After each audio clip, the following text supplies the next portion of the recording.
성경 말씀 마태복음 19장 13절에서 15절까지입니다.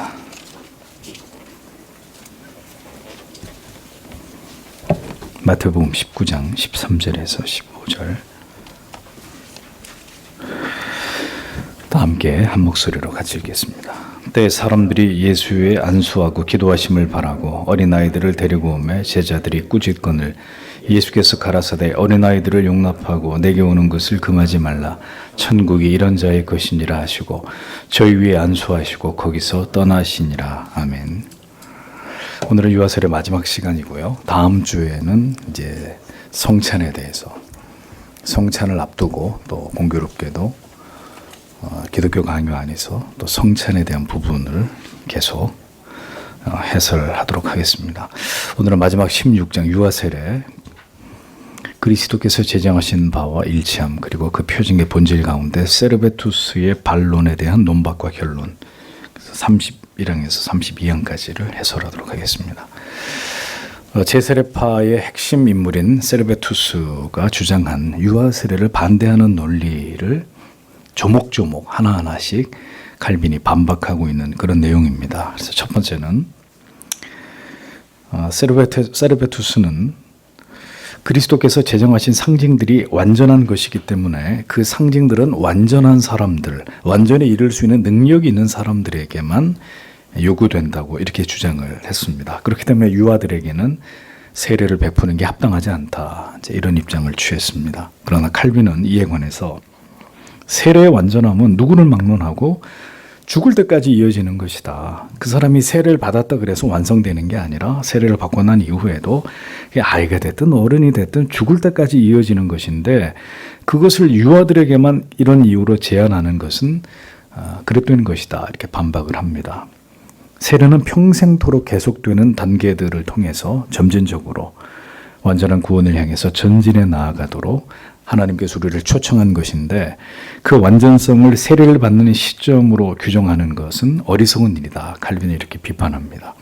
무슨 어른이 세례를 받으면 완전한 것이고 유아가 세례를 받으면 불완전한 것이다, 이제 이런 논리를 거기에 적용할 수 없는 것이다라는 거죠.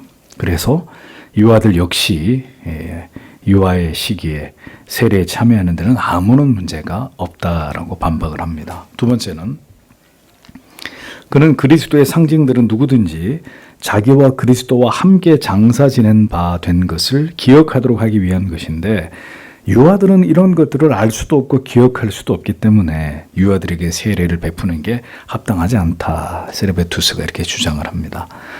칼빈이 얘기합니다. 그건 너의 주장일 뿐이다. 세르베투스 너의 주장일 뿐이다, 이거죠. 이는 세례가 아니라 성찬에 합당한 것이라고 말하면서 고린도전서 11장 28절에 사람이 자기를 살피고 그 후에 이 떡을 먹고 이 잔을 마실지니라. 그러니까 바울이 한 말이 이걸 뒷받침한다고 설명을 한 거죠. 그래서 성찬에 대해서일 뿐이고, 성찬에 대해서만큼은 이 그리스도의 상징, 이것이 그리스도와 함께 장사 지낸 바를 기억하도록 하기 위한 것인데, 이것은 성찬에 해당되는 것이고 세례에 해당되는 말씀이 아니다라는 거라고 이제 칼빈이 이 부분을 정확하게 금을 그어서 얘기를 합니다. 때문에 나이가 어려서 아직 자기를 살필 능력이 없다고 해서 정당하게 세례를 받는 것은 자신을 살필 능력이 없다고 해도 정당하게 세례를 받는 건 합당하다, 이렇게 칼빈이 얘기를 하는 겁니다.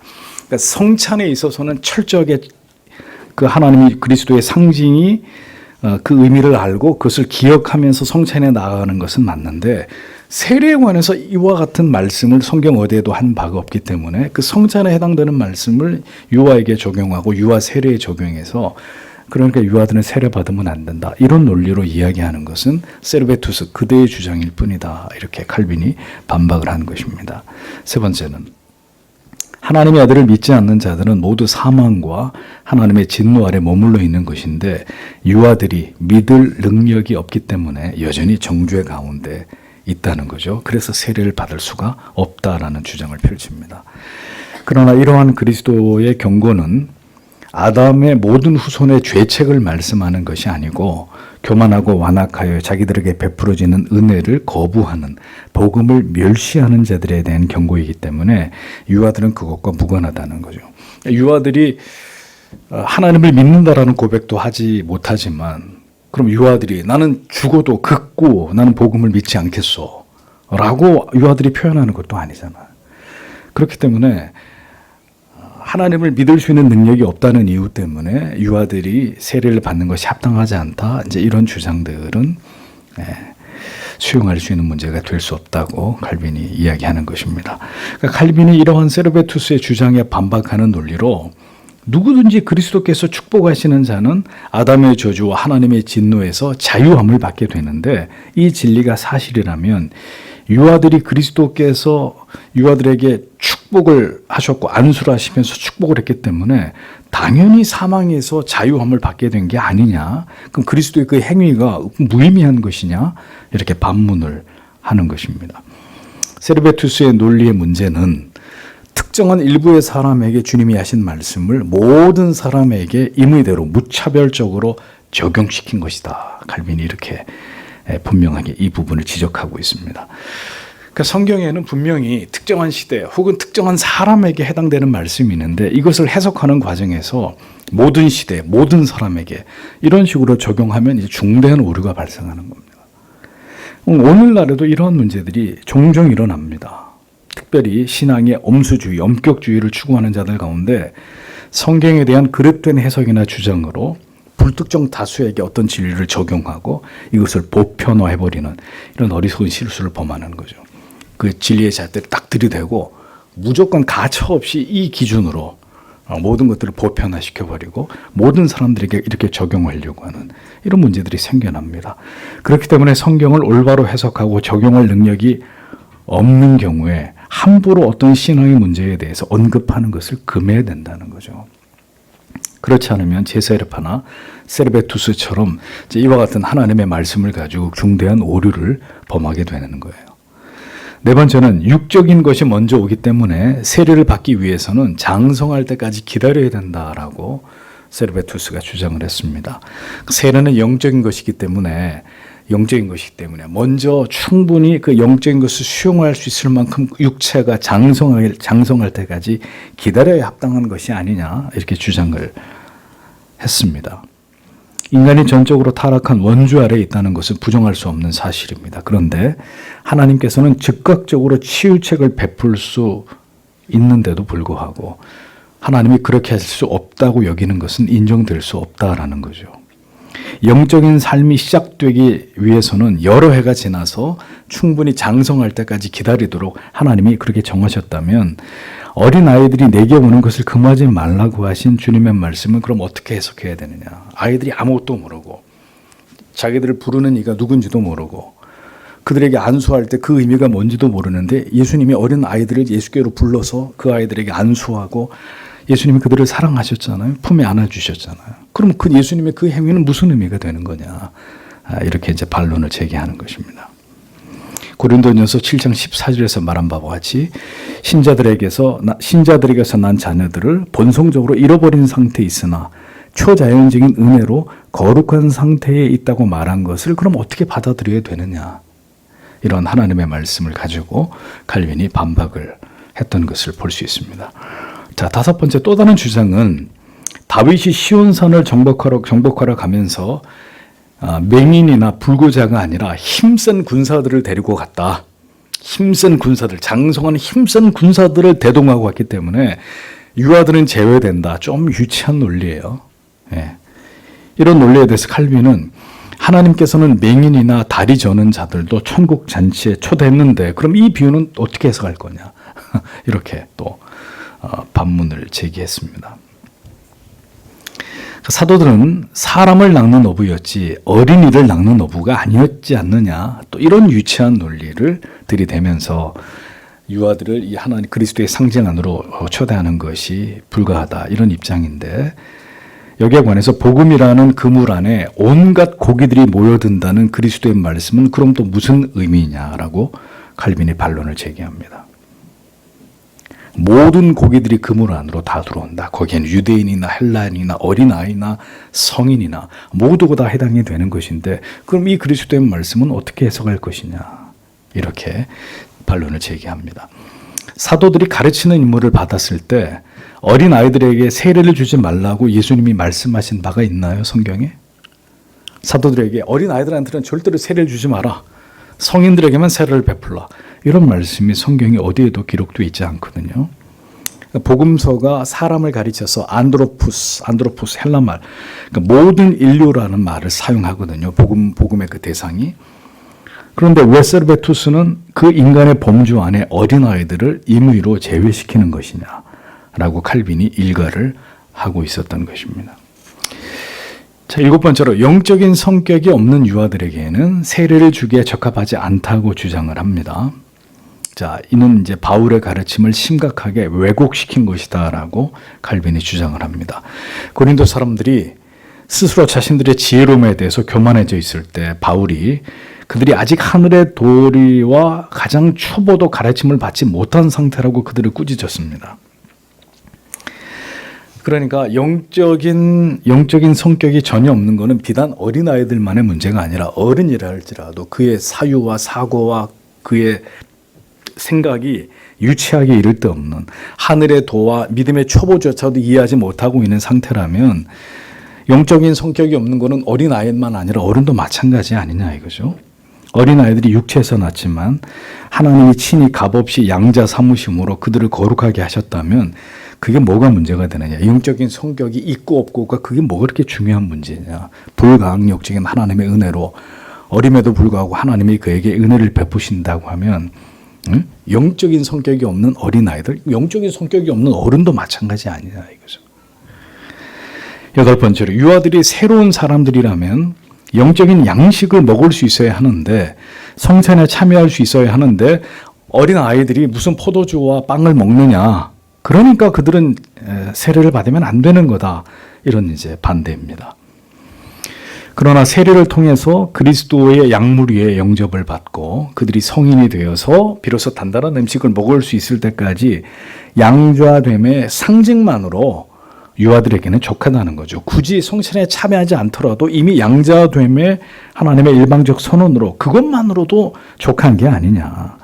성찬에 나갈 때 요구되는 것처럼 자기를 살필 수 있을 때가 올 때까지 기다린 이후에 그때 성찬을 받으면 되는 문제다. 유아들이 성찬에 참여할 수 없기 때문에 세례를 받을 수 없다. 이 주장은 온전한 것이 아니다라는 거죠.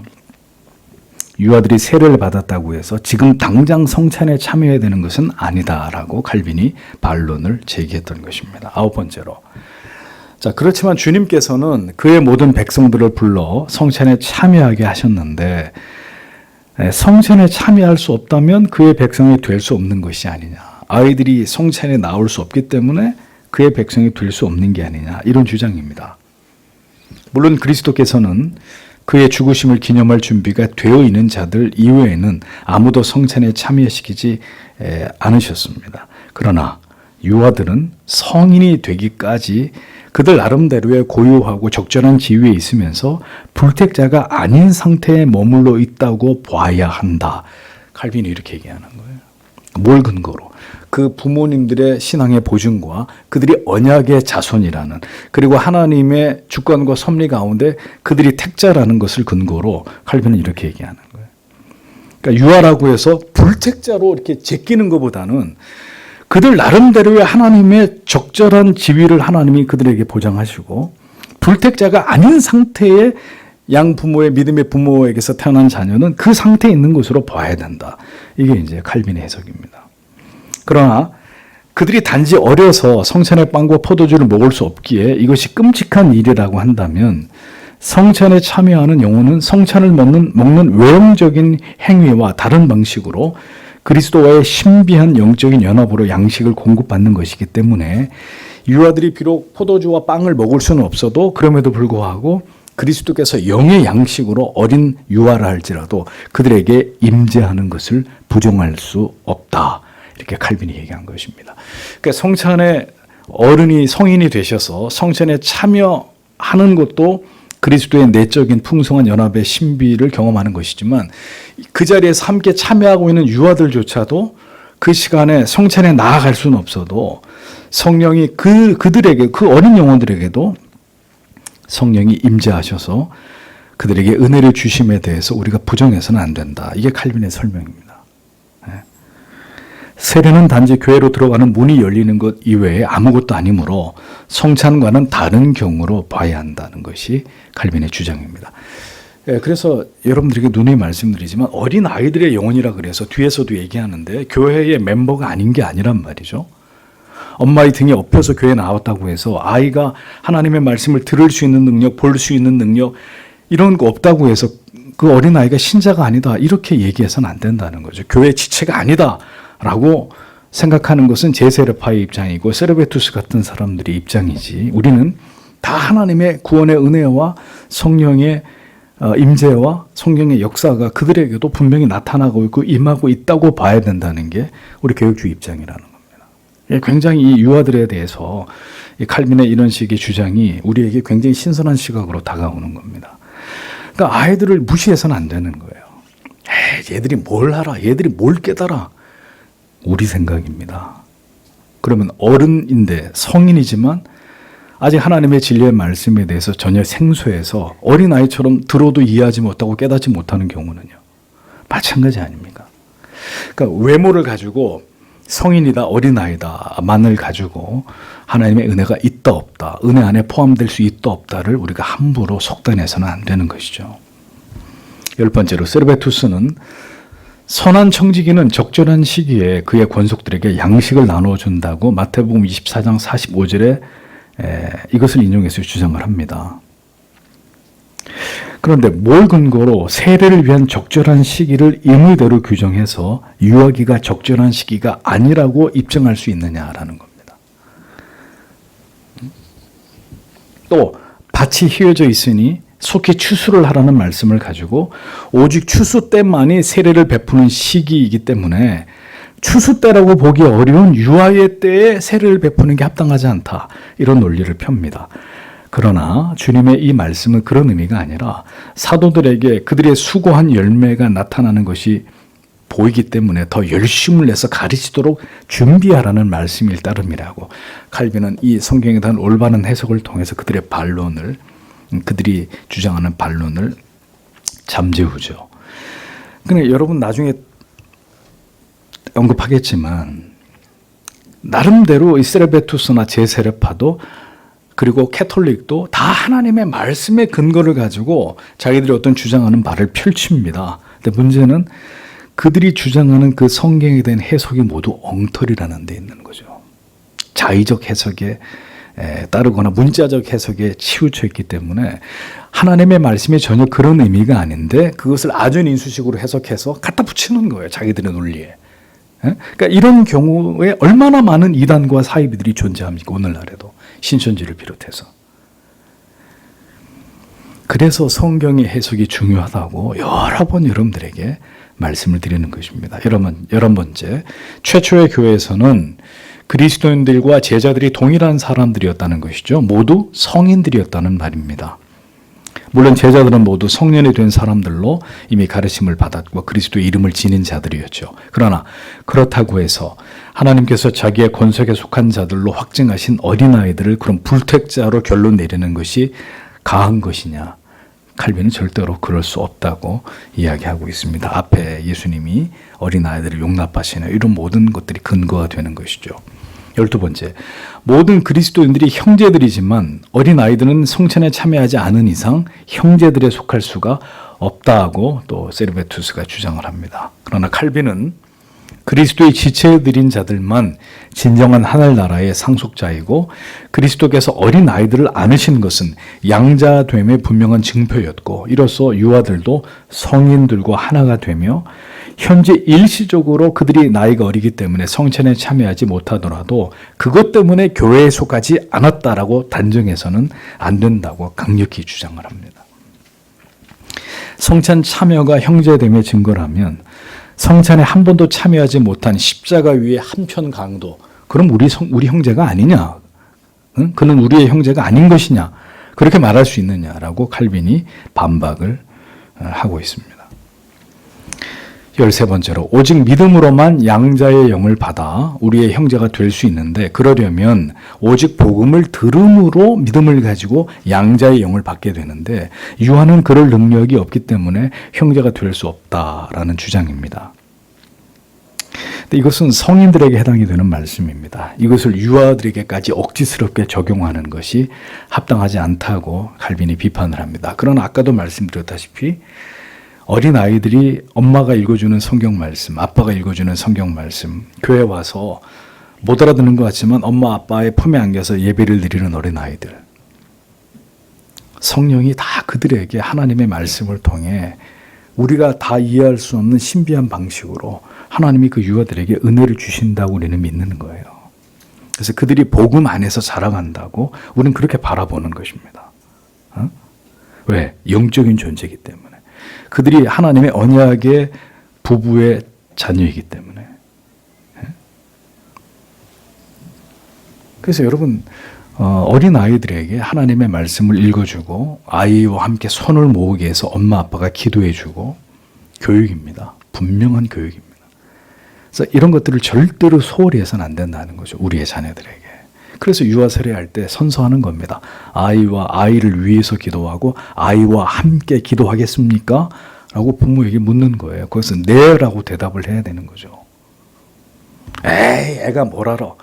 애가 뭘 아냐고 얘기하는 그럼 그 부모님이 그 아이를 위해서 진지하게 기도할까요?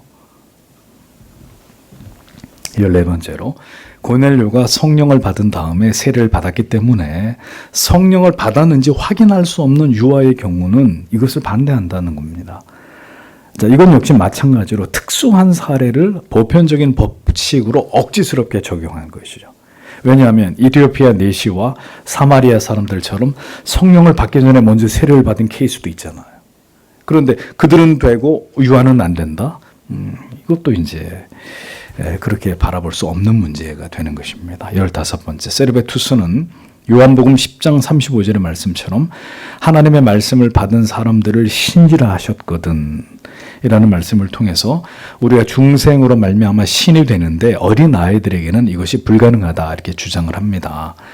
자, 칼빈이 바로 이 구절을 주의하면서 여기서 하나님의 말씀을 받은 사람이 신이다 라고 하신 말씀은 신자들에게 신성이 있다는 의미가 아니라 그리스도께서 하신 말씀은 선지자나 왕 혹은 관원들 그들을 이제 신이라고 칭했는데 그 이유는 하나님이 그들에게 하나님의 권위를 위임하고 그들에게 지정해 주신 직분과 권위를 부여받았기 때문에 좀 이제 우리로서는 좀 이해하기 생소한 표현이지만 하나님의 말씀을 받은 사람들을 신이다 이렇게 이제 요한복음에서 표현을 한 거예요. 그래서 특정한 사람들에게만 주어진 것을 마치 모든 그리스도인들을 하나님이 다 신이라고 말했다라고 적용해서 그러니까 유아들은 신이라고 부를 수 없는 존재에 불과하니까 교회에서 제외시키려고 하는 것은 그릇된 것이다라고 칼빈이 반박을 했습니다. 16번째, 유아들은 말씀으로 거듭나지 않았기 때문에 새 사람으로 간주될 수 없다라는 반론을 제기합니다. 여기서 중요한 것은 우리가 복음의 도리를 받아들이기에 적절한 때가 이르면 하나님이 분명히 우리를 중생시키십니다. 그러나 우리가 가르침을 받기에 충분할 만큼 성장이 있지 않아도 하나님께서는 하나님의 때에 이것을 이루실 것이기에 유아들을 불택자로 간주해서는 안 된다는 거죠. 그러니까 이 아이의 미래에 어떤 일이 일어날 줄 알고 어린아이의 상태에 있는 영혼을 향해서 택자다 불택자다 하나님의 사람이다 아니다 이걸 우리가 판단하냐 이겁니다.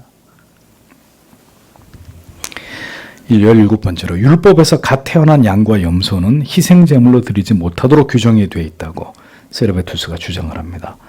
갓 태어난 양과 염소는 희생제물로 드리지 못하기 때문에 갓 태어난 아이는 세례를 줄 수 없다 이런 논리인데 자 그러나 이에 대한 해석은 처음 난 것은 모두 태어날 때부터 하나님께 거룩된 것이고 1년 된 숫 양을 제물로 드려야 되는데 그렇다면 성숙할 때까지 기다릴 필요 없이 하나님께서 태어난 지 얼마 되지 않은 유약한 것들조차도 분명 희생 제물로 쓰게 하셨기 때문에 자 이런 주장은 재론할 가치가 없는 것이다 이렇게 칼빈이 일축을 합니다. 갓 태어난 것은 제외되지만 1년 된 숫양 하나님이 제물로 받으시기 때문에 그 뭐 이런 뭐 설명할 필요도 없는 좀 이런 얘기인데 아무튼 이렇게 또 이 부분에 대해서 설명하러 넘어갑니다. 18번째는 세례 요한을 통해서 준비된 자들만 그리스도께로 나아갈 수 있었듯이 준비되지 않은 유아는 그것이 불가하다. 세례 요한이 이 땅에 와서 회개하라. 천국이 가까이 왔는지라. 예수님이 오시기 전에 예수님 공생을 시작하시기 전에 세례 요한이 이 회개를 촉구하면서 물로 세례를 주잖아요. 나는 너에게 물로 세례를 주지만 하나님의 아들이 오셔서 너에게 성령으로 세례를 준다. 이렇게 준비시켰고 그 준비된 자들에게 세례를 줬는데 유아들은 뭘 준비할 수 있느냐. 그러니까 합당하지 않다. 이런 논리예요. 근데 요한의 사명은 일시적인 것일 뿐이었고 다시 얘기합니다. 그리스도가 어린 유아들을 안으시고 축복하셨습니다. 그들은 전혀 그런 준비 과정이 없었던 자들이죠. 그런데도 예수님이 그들을 안고 안수하셨어요. 그럼 이건 어떻게 설명할 거냐. 이렇게 얘기하는 거죠. 19번째, 정결의 규례가 오직 어른들에게만 해당된다는 주장입니다. 그런데 이러한 주장의 근거는 이교도인 트리스메기스투스의 주장이다. 이교도 트리스메기스투스의 주장인데 그것을 세르베투스가 가지고 와서 그들의 예식의 한 모습을 보고 정결의 규례는 어른들에게만 해당되니까 애들은 안 된다 이렇게 얘기한 거예요. 여기서 이제 결정적으로 세르베투스가 하나님의 사람이 아니라는 증거가 나타나는 겁니다. 인도의 고승의 수련 방식을 가지고 와서 어떤 유명한 목사님이 관상계도를 만들어낸 거하고 뭐 비슷한 어처구니가 없는 경우죠. 이교도들의 어떤 예식을 가지고 와서 그 내용을 가지고 정결의 규례가 어른들에게는 행해졌는데 애들한테는 그런 걸 하지 않았기 때문에 안 된다. 뭔 얘기를 하고 있는지를 모르겠어요. 하나님께서는 그러나 어린아이들을 거룩하게 구별하시며 그들이 아직 어려서 알지 못하더라도 그들에게 거룩한 상징을 베푸셔서 그들을 받아들이기를 기뻐하시는 분이다라고 거듭 칼빈은 설명을 합니다. 이 교도의 제사법에서 무언가를 빌려와가지고 그것으로 영원한 하나님의 법칙을 바꾸려고 하는 것은 절대로 정당한 것으로 인정할 수 없다고 칼빈이 일가를 합니다. 그래서 우리는 유아 세례만 인정하는 거예요. 어린이 세례나 카톨릭이 칠성례를 주장하면서 결혼식 할 때도 성례하고 뭐 장례식 할 때도 성례 안 하는 거예요. 안 하는 거예요. 하면 안 되는 거예요. 왜 아무 때나 성례를 합니까? 20번째, 지적인 능력이 없는 유아들이 세례를 받을 수 없다는 주장입니다. 계속 뭐 약간만 그 주장하는 바가 다를 뿐이지 비슷한 논리가 반복됩니다. 장난으로 세례를 시행하게 되어 웃음거리와 조롱거리로 세례를 더럽힐 수 있다는 논리죠. 뭐 그렇겠다니 예배 시간에 조는 거나 딴 생각하는 거나 이런 건 괜찮은 겁니까? 어린아이가 어린아이기 때문에 세례를 주는데 아이가 뭐 이렇게 울 수도 있고 이런 반응을 보이는데 이게 웃음거리와 조롱거리가 되니까 세례를 더럽힌다? 다른 신앙에서 드러나는 부주의한 행위들은 그러면 그건 괜찮은 건가요? 말이 안 되는 얘기죠. 어린아이들이 지적인 능력이 없음에도 하나님이 할례를 명하셨잖아요. 그들에게. 그러니까 언제나 사람의 생각이 하나님의 뜻을 앞설 때 거기서 오류가 생겨나는 것이고 그릇된 신앙이 출발하는 것입니다. 사람의 생각으로 성경을 그릇되게 해석하고 적용하면 반드시 바른 믿음에서 이탈하게 되어 있습니다. 그러니까 세르베투스가 삼위일체를 부인한 것만으로 지옥의 입구를 지키는 머리 셋 달린 괴물이다. 세르베투스가 삼위일체를 이렇게 부인한 것만으로 죽은 게 아니에요. 잘 보세요. 이미 이 기독교 강요 안에서도 그 증거가 드러나지만 이렇게 성경의 진리를 왜곡하는 일에 앞장섰고 하나님의 뜻을 현저하게 거스리면서 사람의 논리로 대적했기 때문에 죽어 마땅한 자였던 겁니다. 우리가 유아 세례를 부정하는 문제에 대해서 이것을 간단히 여길 수 없는 이유는 그들의 모든 논리의 뿌리가 세르베투스와 다르지 않기 때문입니다. 유아 세례를 부정하는 목사들, 신학자들. 참으로 유명한 그리고 존경받는 목회자와 신학자들 가운데 유아 세례를 인정하지 않는 분들이 계세요. 오게티예요. 뭐 그런 부분을 제외하면 전체적으로 절대로 그랬던 신학이나 교리의 입장에 서 있는 분들이 아닌데도 불구하고 유아 세례는 아니라고 이렇게 주장하는 분들 참 아쉬운 부분입니다. 우리는 절대로 거기에 동의하거나 동조할 수 없습니다. 칼빈과 세르베투스의 이러한 유아 세례에 대한 상반된 주장을 기독교 강요 안에서 보고도 그런 입장을 취한다? 저는 장로교 목사님인지 의심스러운 부분이에요. 32번째, 유아들을 향한 하나님의 배려에 대한 우리의 감사입니다. 자, 이제 32항으로 넘어가서 유아들을 향한 하나님의 이 특별한 배려에 대한 우리의 감사. 유아 세례에 대한 언쟁과 경론으로 교회를 어지럽히는 일은 칼빈이 뭐라고까지 얘기하느냐, 사탄의 간교함으로 인한 시도라고까지 칼빈이 이렇게 표현을 합니다. 사탄의 역사라는 거예요. 유아 세례가 맞다 틀리다 교회 안에서 이걸 시비하는 것은 사탄의 간교함에 놀아나는 거다. 유아 세례를 통해서 얻어야 될 확신과 신령한 기쁨의 확실한 열매를 우리에게 빼앗아 가려고 하는 것이고 하나님의 영광을 흐리게 하려고 하는 처사이다라고 칼빈은 이야기를 합니다. 경건한 자들이 하나님의 크신 사랑을 받아서 자기들의 자녀들까지 그의 보호하심을 받게 만든다면 이게 얼마나 귀한 일이냐라고 칼빈이 얘기를 하죠. 우리가 죽은 이후에도 유아 세례를 받은 경건한 자녀들이 그들을 보살피시는 그 아버지의 역할을 하나님이 친히 우리의 자녀들을 위해서 베풀어 주시고 보살피신다고 할 때 우리가 이것이 얼마나 우리에게 중요한 소망이 되고 그렇게 우리의 자녀들을 끝까지 하나님이 돌보신다는 확신을 우리가 이와 같은 어떤 근거를 통해서 우리가 얻을 수 있는 것이 아니겠느냐라고 칼빈이 이야기를 합니다. 사탄은 유아 세례로 말미암아서 드러나는 하나님의 은혜, 이를테면 어떤 걸까요? 우리가 유아 세례를 칼빈이 계속해서 주장할 때 그 교리의 근거가 뭐겠어요? 예정이나 견인 같은 이런 증거가 우리에게서 제거되면 하나님의 약속도 소멸될 것이고 의심스럽게 될 것이라는 것을 알고 유아 세례를 그렇게 무너뜨리기 위해서 사탄이 애를 쓰는 것이다. 이렇게 칼빈이 유아 세례를 반대하는 입장에 대해서 날을 세워서 이렇게 이야기를 하고 있습니다.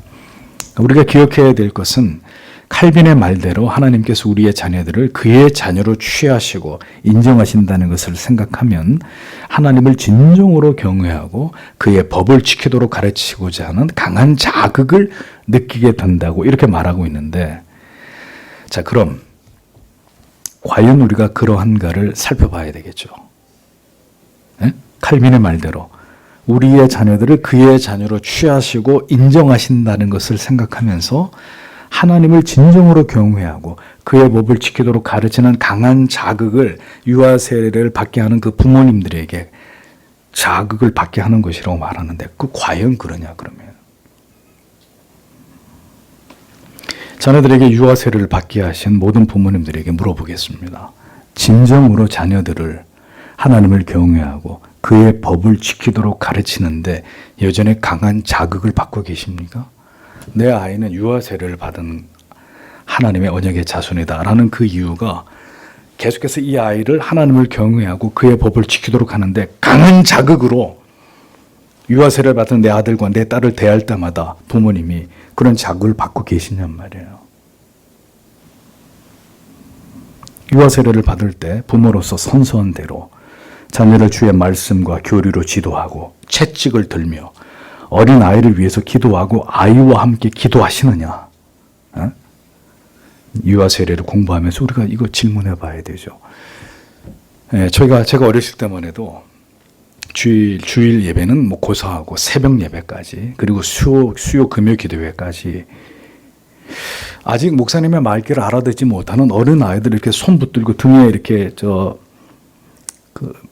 등에 이렇게 묶는 거 뭐죠? 포대기에 이렇게 등에 이렇게 뒤에다가 매달고 손 잡고 이렇게 수요일 금요일 새벽 기도 오시는 부모님들 허다히 봤습니다. 저도 그렇게 따라다녔고.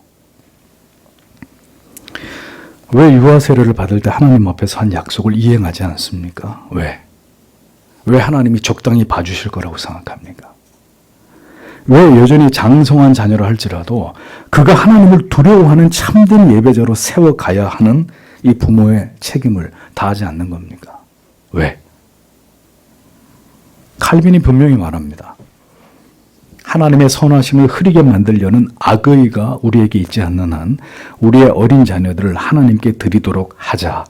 하나님께서는 그 아이들에게 그의 가족과 그의 백성 가운데 한 자리를 주시니 곧 그들을 교회의 지체들로 삼으시는 것이다 라고 말했습니다. 부모님들께서 아이의 손을 잡고 교회에 나와서 기도하지 않으면 그 아이 기도하지 않는 자녀로 키우시는 겁니다. 응? 부모님들이 예배 시간에 설교를 듣지 않고 졸면 당신과 똑같은 자녀로 그를 키우는 것입니다. 그 자녀가 커서 예배 시간에 졸고 있는 모습을 여러분도 보게 되실 거예요. 부모님들이 성경을 묵상하면서 눈물을 흘리지 않으면 나와 똑같은 자녀를 만들게 되는 것입니다. 무서운 이야기입니다. 아브라함이 자기 아내를 누이라고 속이니까 이삭도 똑같이 따라하잖아요. 가르쳐주지도 않았는데. 아니 왜 수요일 금요일 같은 때 애들 손잡고 교회 나와서 기도하시면 큰일 나나요? 아 목사님 지금 시대가 어떤 시대인데요? 응? 한 세대 전만 해도 아이들 포대기에 싸서 손에 잡고 교회 예배당에서 뛰어다녀도 부모님들 기도하시고 다 끝나면 애들 손잡고 다시 집에 가고. 제 말이 거짓말입니까? 그렇게 다 키웠습니다. 그런데 지금은요. 그런 일은 상상도 못하는 거죠. 상상도. 주일날 겨우 교회 나와서 예배 한 시간 드리는 걸로 끝인 거죠. 유아세례 받으면 뭐 할까요? 그게 무슨 의미가 있을까요? 다시 생각해 보셔야 됩니다. 우리는 이 유아세례에 대해서 칼빈이 말한 그 유익을 생각하면서 이 악한 시대에 우리의 자녀들을 하나님을 경외하는 올바른 자녀로 키우기 위해 눈물의 기도로 삶의 본으로 그 사명을 다하시는 부모님들이 되셔야 됩니다. 특별히 유아세례 문제는 그 믿음의 부모님의 책임이 막중합니다. 뭘 보고 그 어린 아이에게 세례를 줍니까? 그 부모의 믿음, 그 부모의 믿음의 보증, 하나님 앞에 이렇게 이 아이를 키우겠다고 한 맹세, 교회 앞에서, 공회 앞에서. 네? 그거 보고 유아세례 주는 거 아니에요. 이런 부모님 밑에서 이 교회에서 그 아이가 잘 자랄 때, 때가 되면 자기 입으로 신앙의 고백을 하고 모든 정당한 교리를 배워서 신앙을 고백하게 되어서 다시 입교를 하면서 그가 이제 성찬에 참여할 수 있는 교회의 한 멤버가 되는 이런 자격을 부여받게 하는 이런 영광스러운 절차가 뒤따라가야 되는데 그럼 그렇게 되기까지 그 아이를 믿음 안에서 책임지고 부모님들이 키워야 되잖아요. 응?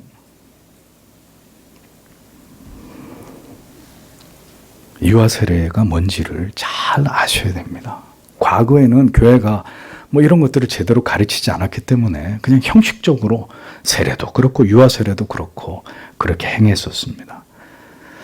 그러나 여러분 이러한 말씀들을 통해서 유아세례가 가는 이 중대한 의미 그리고 왜 유아세례를 그렇게 반대했는지에 대해서 하나님의 사람 칼빈이 이것을 성경적으로 정확히 반박하는 모든 논리를 통해서 이것이 정말 중요한 것이로구나. 그것을 가슴에 새기시고 정말 언약의 자손답게 유아세례를 받게 하고 그 아이가 장성한 입교 신자가 될 때까지 부모님들이 책임을 지고 하나님 앞에서 서약한 대로 그 아이를 키우라 이겁니다. 왜? 하나님이 주목해서 보고 계시니까. 유아세례에 대해서 우리가 이와 같은 유익을 우리의 마음에 깊이 새기고 우리가 우리의 믿음의 자녀들을 위해서 계속 기도하고 그렇게 우리 자녀들을 키우고자 마음의 뜻을 세우시는 시간이 되셨기를 바랍니다. 기도하겠습니다. 오늘도 우리에게 주신 하나님의 말씀을 깊이 생각하면서 하나님 앞에 간절히 기도하겠습니다.